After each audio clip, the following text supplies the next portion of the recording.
already have met.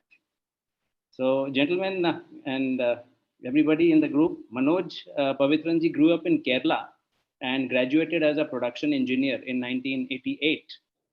However, a deeper quest led him to Sri Aurobindo, and he started following the path of integral yoga from 1989 onwards. He did his postgraduate studies in product design from NID Ahmedabad in 1993, and after a short period of working as a professional design consultant, he quit his profession and shifted to Auroville, and he became an Aurovillian in 1995 to explore further on his life's journey and integral yoga and collective evolution, which is the core theme at Auroville. In Auroville, he is currently involved in higher education, software development, and filmmaking. And now I hand over to Manojji for your talk on Mother's Vision on Auroville. Thank you, sir. Thank you. It is such a beautiful day today. When Mother and Sri Aurobindo met, because of that meeting, we are here. Their work is ongoing, and it's a blessing, a privilege to be part of their work. Today, I would like to really share something that I keep sharing with the new people who are joining Auroville. And it's a general overview about Auroville and the principles behind it. My audio is clear to everyone? Is it fine? Yes. It is. Okay. Okay. You've been given co-host rights, Manoj. Okay. When it is time to share, I will do the sharing. So I have some slides to share with you. As we know, Mother's work can be done wherever you are, everywhere in the world, anywhere in the world. We can be her instruments and do the work. So what is special about Auroville? The specific project that she initiated and the importance of it, and also the need for people to come, because this project is still in a, even though we have completed 55 years, it is still very early stages of its development, building a city. What is unique about this city? And how did she envision? Why did she initiate a city in the first place? Instead of enlarging the ashram, why a city? So these are some of the inquiries I would like to explore today. And I would like to start with the most exterior, most outer dimension, most physical dimension of Auroville, and then we go progressively into the subtler, invisible, intangible, magical dimension of Auroville. Let me try to share my screen.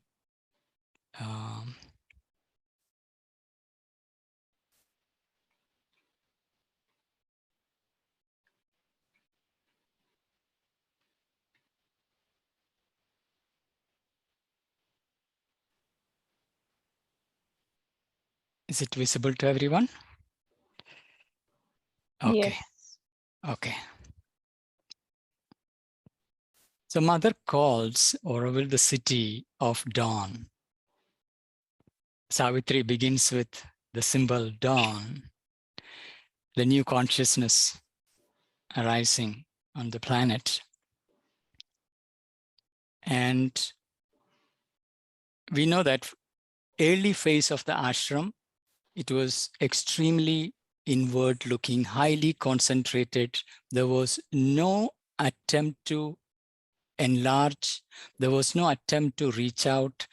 It was an extremely concentrated effort to bring down the supramental force. And after 1956, once the supramental force was established on Earth, that is when she began to reach out to the world. It is in that movement Auroville was conceived, embracing the full complexity of life. And 1968, Auroville was opened to the world. The seed was cast. So here, at present, this is the green patch you see. This is the Auroville's land. It is spread over around 25 square kilometers. And the green patch is Auroville's land. You see a dotted line going around. That is really the planned area of Auroville. It is just 5 kilometers in diameter. But there are many plots of land outside the planned area, because in early years, land was purchased in many areas, but Auroville Center was getting shifted from one place to other. Eventually, this was the chosen area, and there is a concentrated space of 5 kilometer diameter meant for the city. And within that, only 2.5 kilometer is the planned city area. The rest of it is meant to be farms and all the green activities known as a green belt. It's like a buffer zone that will protect the city, like a lungs, a buffer zone that protects the city from the world outside. That was the original idea.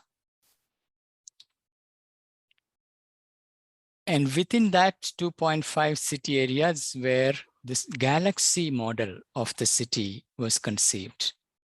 And this was designed by Roger, a French architect, with whom mother worked for nearly 2 years to come up with this design.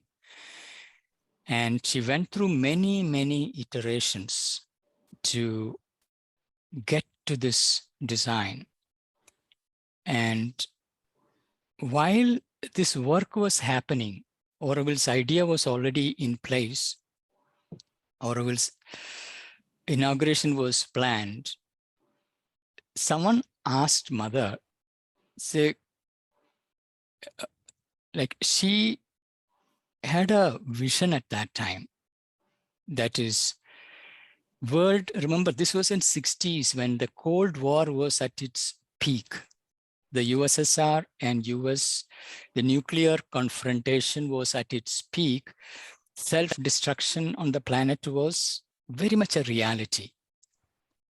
That is when she had this profound vision where if all the nations collaborate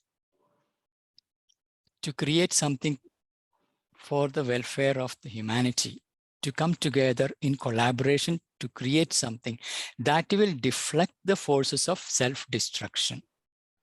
And the Auroville project was a perfect launchpad of that space for collaboration. And all the nations of that time agreed to collaborate, brought in a handful of soil.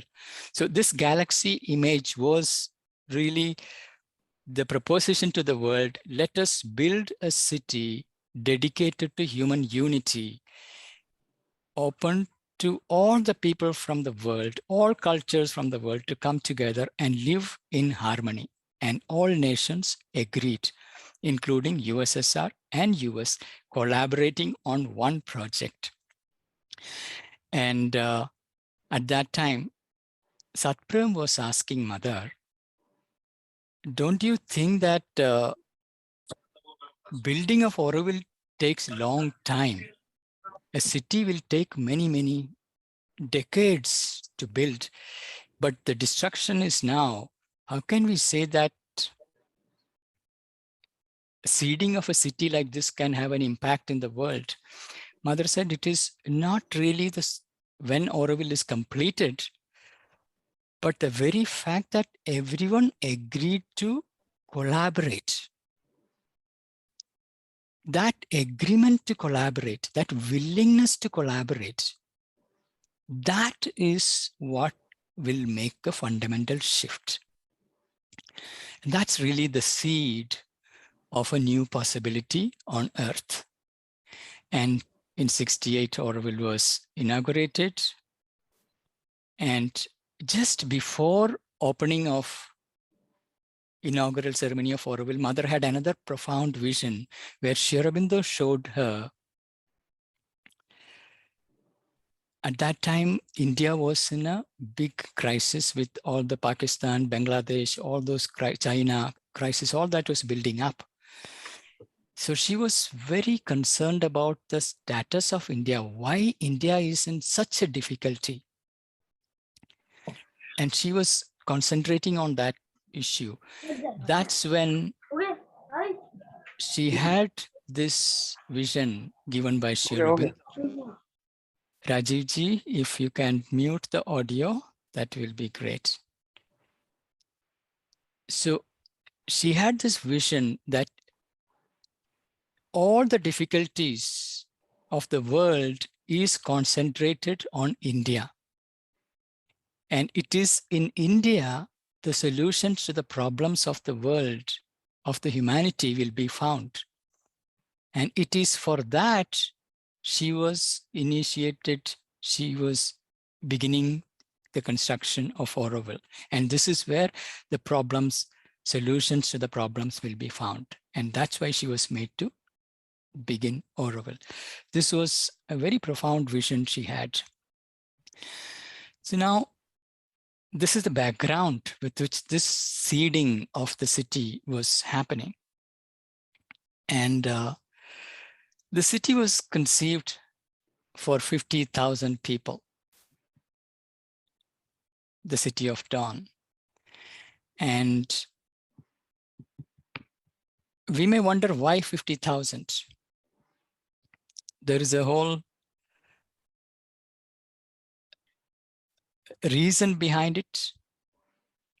Like all the earlier, before the invention of the car, earlier cities were all of certain medium size. Today, cities are made so large, millions and millions of people are living there, especially after the invention of the car. Whereas earlier cities were much smaller, and it had sufficient complexity to embrace all of human complexity, all the human life, aspects of life. And she wanted to build a city that is car-free. Already in 60s, she was conceiving of a city that is car-free, pedestrian city. Today, we know all the cities have become so polluted and congested, unlivable. And she was conceiving a city that is for pedestrians. That's why it is only 2.5 kilometers in diameter and without cars and silent areas at the center. And there's a whole lot of details that she worked with the developer of the plan, the architect. And in this city, she conceived 4 different zones, rather 5, fifth one at the center. Other than the outer green belt that surrounds the city area itself was divided into 4 zones with 1/5 zone at the center, uniting them all. But these are, we can say, symbolic zones. The zone at the bottom that you see here, this is called residential zone. Let's say all of us have a family space. That's where we are born, we are brought up, relationships, love and relationships, children are all born and brought up in that space. And there is a whole zone dedicated to residential purpose. And here is where it already differs from an ashram, because in ashram, families are not there. It is really for adults. Here is a space where everything is included. Family space, this residential zone where people live together is one central aspect. And in my understanding, I would call it really like a family space. And there is a reason why I'm calling it a family space. I will explain to you.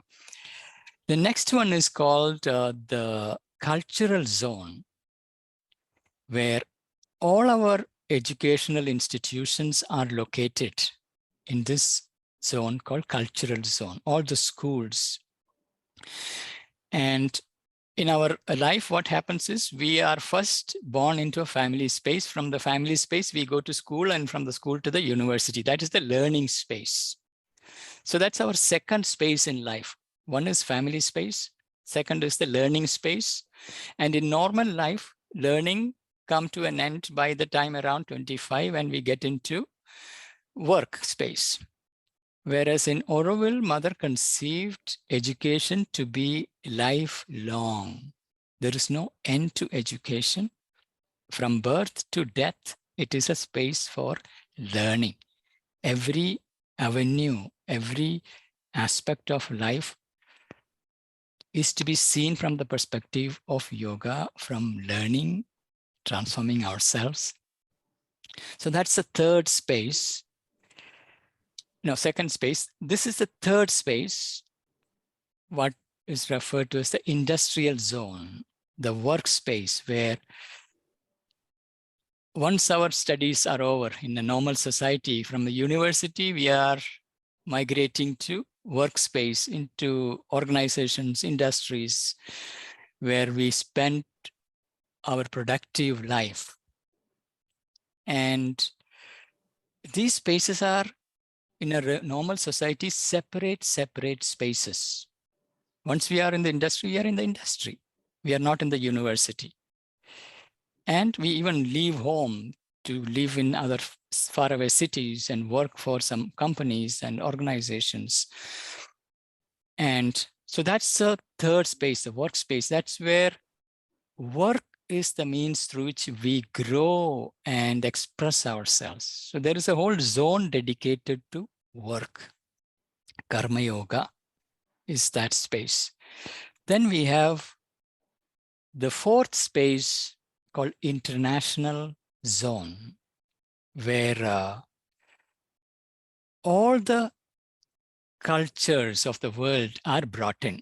Like India has a unique culture.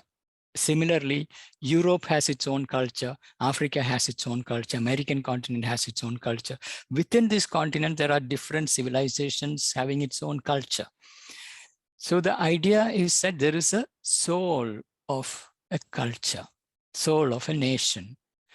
By nation, I do not really mean here political nation states, because the boundaries keep changing. But there's a cultural unit with a soul behind it. Just like individual has a living, evolving soul, cultures have a unique soul and its genius. And Mother wanted to bring the genius of all cultures and to be represented in the international zone. So this is really like a social space, which is really a world space where we have sense of global citizenship, sense of human unity, where we can receive the best of the world. We can pick up from the best of humanity, the best that each culture has developed.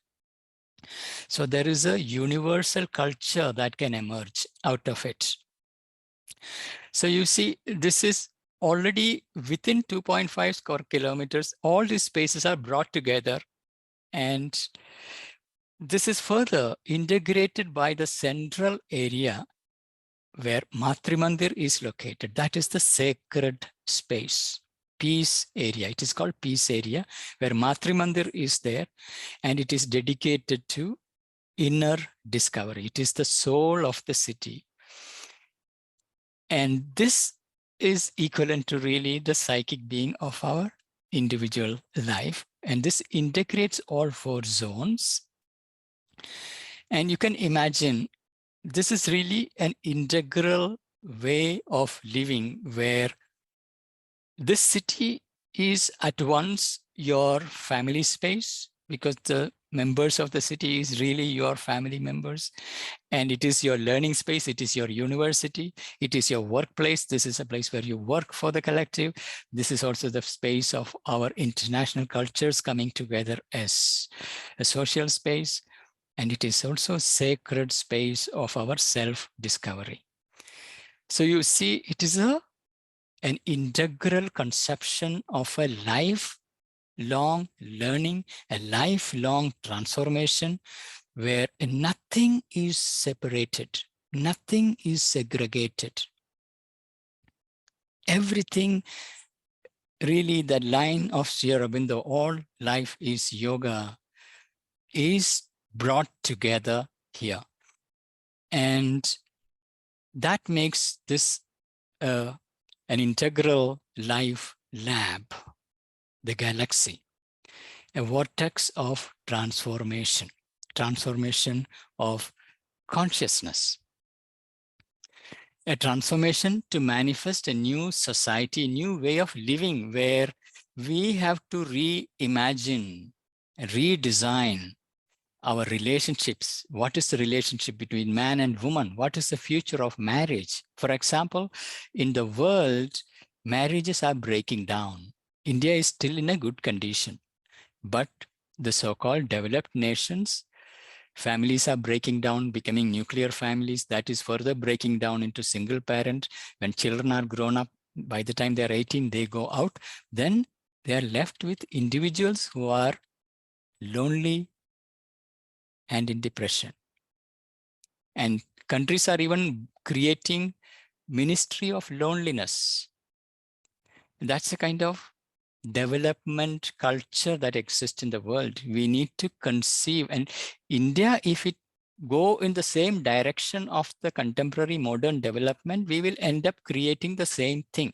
And the breakdown of relationships in India is rapidly rising along with our economic growth.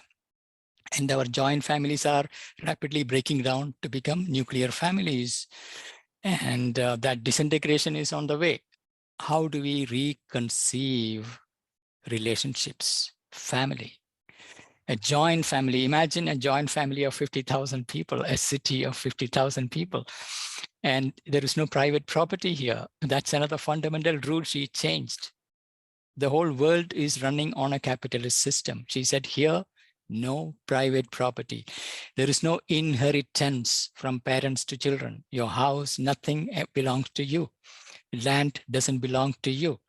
When you create an industry, it doesn't belong to you. When you create a school, that doesn't belong to you. Everything that you create belongs to the collective. Can we imagine a life where it's a huge joint family, where assets are collectively held?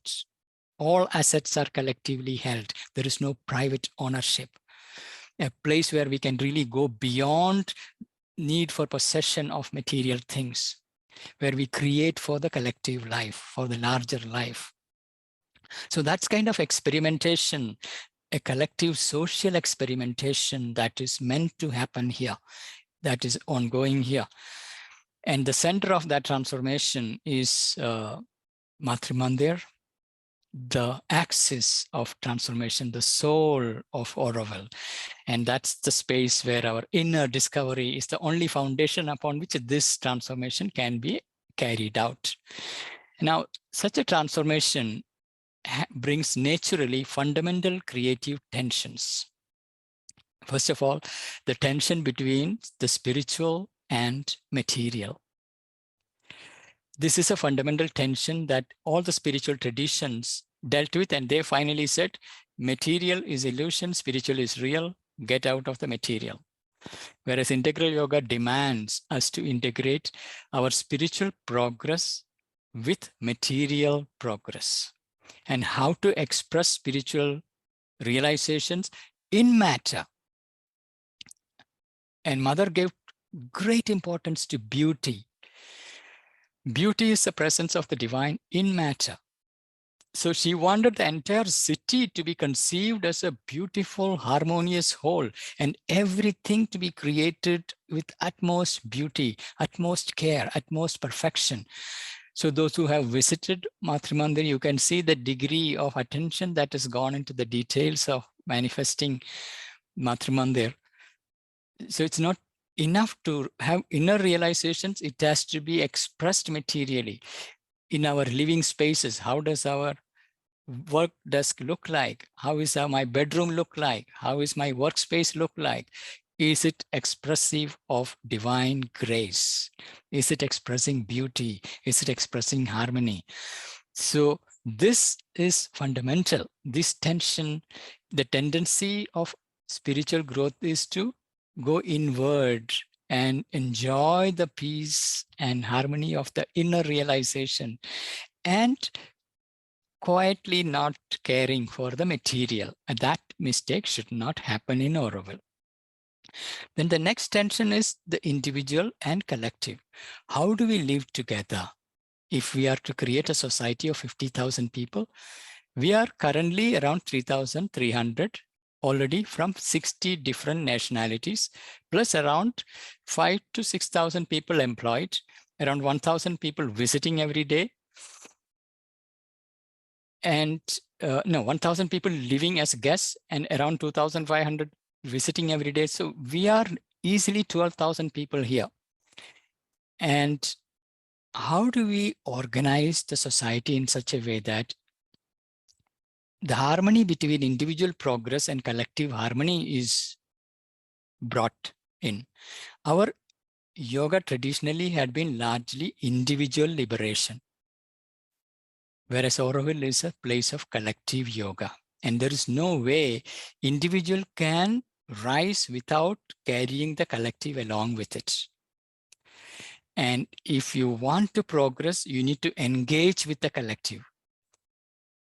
And this is a tension that creative tension that each one has to balance. That is, when I am creating wealth, how much is it that is carrying my journey forward? How am I bringing it for the collective welfare? Can I really work for the collective? And can that work be the means of my individual transformation? What is it that I can offer to the collective through my own self-discovery? So the tension between individual and collective has a say. Just like if you are a family member, others have a say in your life. So imagine a collective life of 50,000 people where everyone has a say in what you do, because your action affects the collective affects the individual. So the tension between individual and the collective, the right amount of individual freedom, which doesn't disrupt the collective harmony, the right amount of collective discipline, which doesn't kill the individual freedom. This has to be balanced. In a capitalist system, individual freedom is maximized, and we have a collective destruction that is happening, including destruction of the nature. In a communist system, the collective discipline is imposed, which minimizes, which reduces individual freedom, and individual is suffocating. Then individual revolt and the system collapse. Today, it is primarily the capitalist system that is running the world. Individual private property, individual freedom, whereas she wanted the individual and collective to be harmonized. And that's a tension to be resolved in our design of the systems and processes and way of living, everything.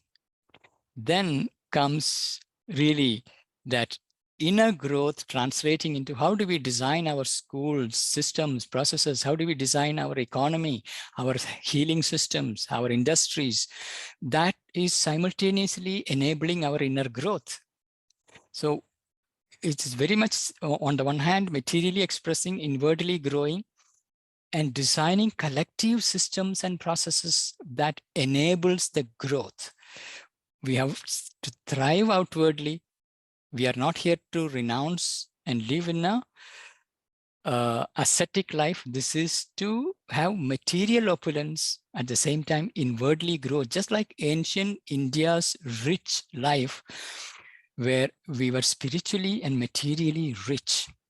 So that opulence and expression has to be balanced, that creative tension between the two, and also the past and the future.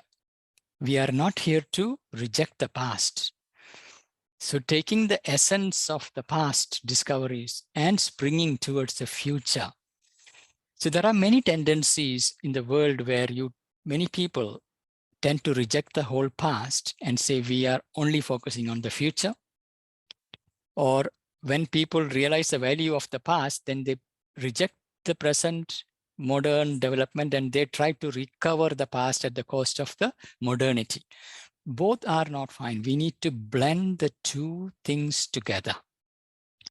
So that is really like the force field that is churning every individual who's giving himself to this experiment, this collective yoga, where you need to balance all these tensions. And it is really like a churning of the ocean, where we come under the pull of this churning. But once you know the process of transformation, the integral yoga as the process where, Matrimandir is really the DNA of that transformation. Matrimandir has that vertical axis, the column of light, descending light. That is really the axis that is holding. And the crystal is really like our soul within. And the light going all the way down to earth, from spirit to matter. And from there radiating into the collective life and blending the past and the future, inner and the outer. So that self-discovery, integral life lab of a spiritual evolution. And this can be done only if we really open to integral yoga process. Because there is no conventional material security. For example, there is a collective system that we are building. There is no private property or anything. Your direct reliance is on the divine providence for everything, and really working for the divine, keeping that in mind. I'm working for the divine. And tena tyaktena bunjidha, as in the Ishavasya Upanishad says, Ishavasyamidam sarvam. And seeing that there is a divine consciousness established by the mother, the supramental force. And the very charter of Auroville says, to live in Auroville, one must be a willing servitor of the divine consciousness. And that's the only way to build Auroville. If we go off, it becomes a grinding, churning experience. More and more we are aligned with the divine consciousness, life flows in harmony and creativity blooms and beauty manifests. And only way to live that life is to be integral. It is not enough to know. It's not enough to feel. It is important to do. In our doing capacity, our being has to express itself through knowing, feeling, doing. And through that, we realize that it is not we who are building Auroville. Auroville is building us. In fact, Mother, this is her laboratory. And her force is established here.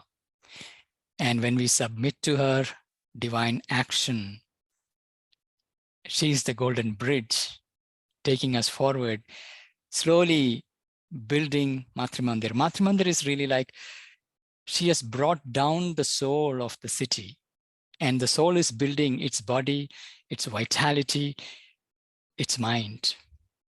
And the first 2-3 decades of Auroville was about regenerating the physical land, and then to vitality, establishing services and life supporting systems, industries, all that. Now the third phase, building of collective mind, the learning process, and the university dimension of Auroville is emerging. So the soul is building this up, ground up. Auroville already exists, but materially it is finding the expression little by little, and the miracle is happening. We say we don't believe in miracles, we rely on miracles. That's the only way to build Auroville. So that's about Auroville and the life here and the journey here, the challenge here. We will all experience this in our individual lives wherever we are. But here it is intensified. She has put such a tremendous force. This is really like a battlefield. And walking on a tightrope, one wrong step is enough. Things go pretty much difficult for everyone. You know that currently Auroville is going through a massive internal crisis and conflict, and Auroville has been going through conflict. But somehow she pulls us through everything. And only thing that keeps us going is faith in her. And she is a miracle. So now I would like to hear from you, your insights, questions, sharings, anything.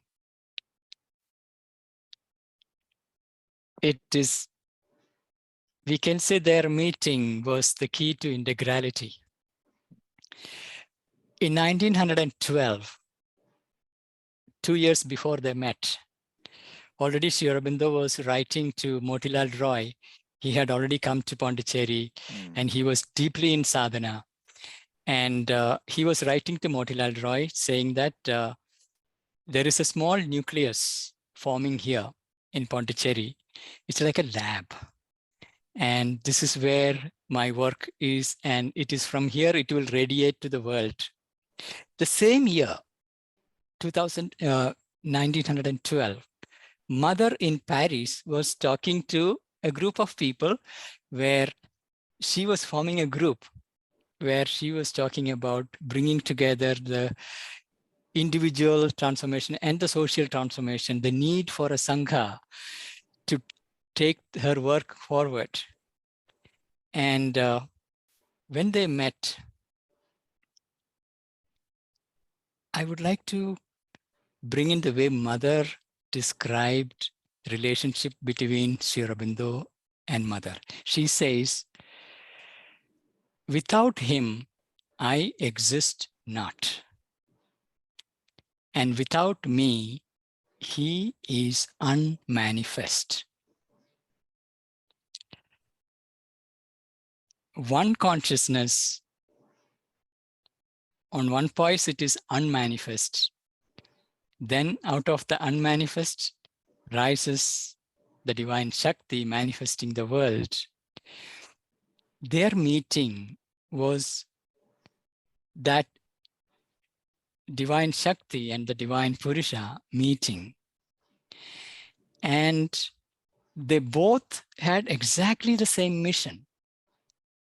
And when Mother and Sri Aurobindo met, she knew it is with him this mission will be done, accomplished. So it's really one divine who manifested as dual avatars. One is moving towards that universal supreme being in Sri Aurobindo, and the other growing as the universal divine mother. And then they're physically meeting here in Pondicherry on this day, recognizing each other. Say it is together, we will go forward in this transformational work. That is the most historic moment, most historic thing that has happened. Their meeting, one being, one or dual avatar coming together for this global transformation. And Mother speaks about Sri Aurobindo. What Sri Aurobindo represents is not a teaching. It is not a revelation. It is an action direct from the Supreme. And it is through her, this was manifested on earth in 1956. The supramental force was established irreversibly. The whole balance or a new force has been introduced to earth. There is whole new creation arising, and they're meeting. The divine and his Shakti meeting in the physical plane.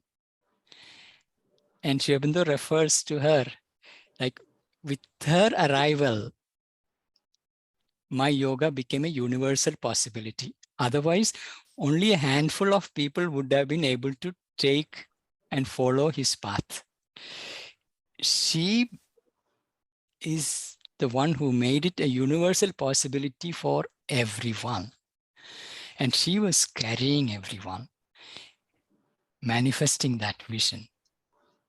So, yes, we are so blessed to be in their light and to be their children, be called by them, be touched by their light. Yeah, that meeting has given birth to all of us.